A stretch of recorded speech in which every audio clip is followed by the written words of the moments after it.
Justice, thank you so much for being here. It's really an honor to sit with you. So we were just talking about President Ramaphosa's ascent to power, unusual ascent to power. I mean, how would you assess the past few years of his presidency? I mean, does it represent what the ANC is to this country?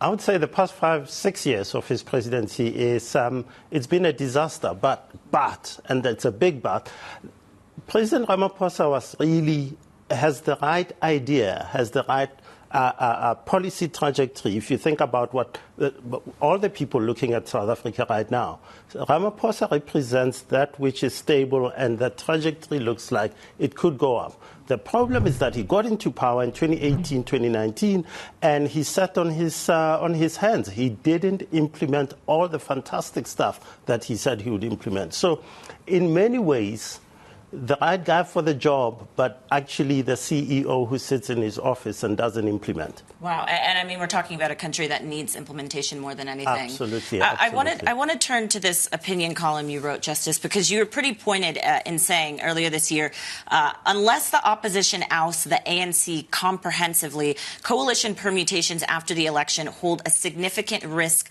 of dysfunction. I mean, give us best and worst case scenarios here. I think right now, possibly the worst case scenario for South Africa would be the ANC going below 40%. Worst case scenario? Possibly. I would say right now, for certainty, for the risk premium, so the ANC goes below 40. The ANC is forced into coalition with the left-leaning EFF. In my view, that would lead to several weeks of just pandemonium. What happens next? Are we going to have expropriation without compensation, nationalization of the central bank, or all these policy ideas that have been put forward by the EFF? The ANC will be on the back foot, and it will need to accommodate this partner that it might have.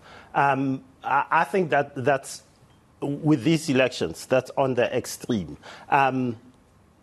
My scenario, my most likely scenario would be an ANC that gets around 45% and can build coalitions with smaller parties. I would say many of the smaller parties are amenable to a tie-up with the ANC. I would say the IFP, others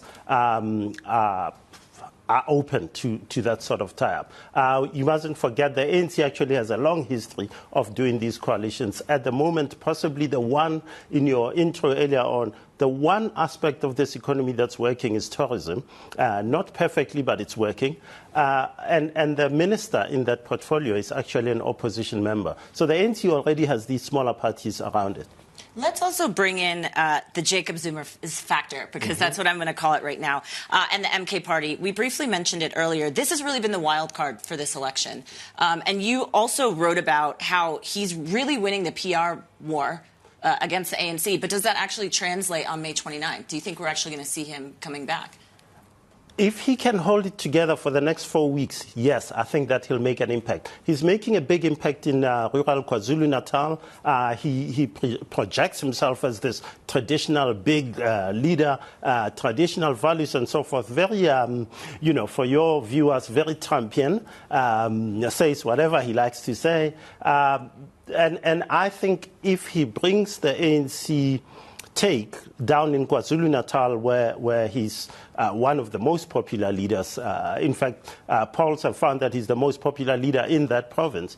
That means a drop in support for the ANC nationally, and that has implications. So Jacob Zuma, if the implosion and the scandals that surround his party do not derail his campaign in the next 4 weeks, will be a player in our politics. I mean, they didn't derail, his ability to come back into politics, right, over the past few years. No, they didn't. But if he is seen as this one-person gig, then it becomes, is it really worth going with him? Even ANC supporters who were thinking, there's opportunity for us here, start thinking, no, maybe we step back a little bit. I think it don't derail him completely, but I think he's got quite a lot going on with the internal shenanigans in his party. Does it have implications, no matter what we see come May 29th, whether it's Zuma, the MK party, ANC? I mean, is this election going to have implications, you think, on future elections here in South Africa? Yeah, I think the trend is one of, we're seeing the end of a liberation movement. People like me grew up, the ANC is the big kahuna, Nelson Mandela comes to power, the meaning of change. Most liberation movements have a 30-year lifespan after liberation itself. And the ANC is right, bang on 30 years.